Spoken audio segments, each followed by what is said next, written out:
By Greaney. Prologue.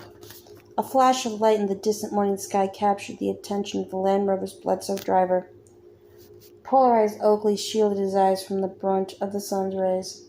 Still, he squatted through his windshield's glare, desperate to identify the burning aircraft that now spun and hurtled towards Earth, a smoldering comet's tail of black smoke left hanging above it.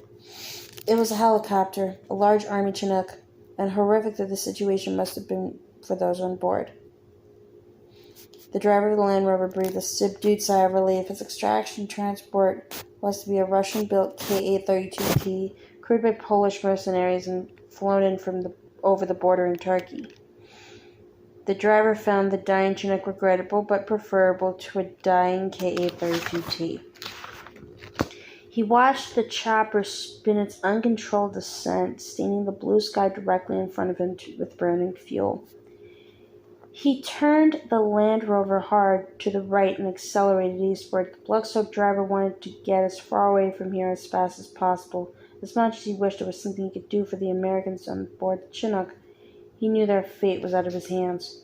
And he had his own problems. For 5 hours he'd raced across the flatlands of western Iraq, fleeing the dirty work he'd left behind, and now he was less than 20 minutes from his exfiltration.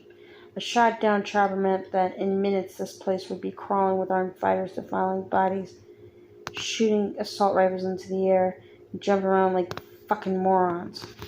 It was a party the bloodstained driver would not mind missing, lest he himself become a party favor. The Chinook sank off to his left and disappeared behind a brown ridge in the distance.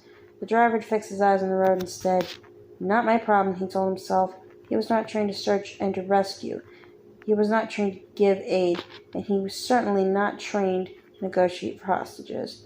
He was trained to kill. He'd done so back over the border in Syria, and now it was time to get out of the kill zone.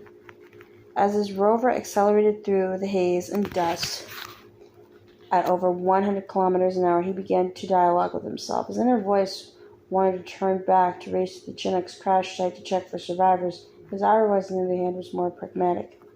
Keep moving, Tree. Just keep moving. Those dudes are fucked. Nothing you can do about it. Gentry's spoken words were sensible, but his inner monologue would not shut up.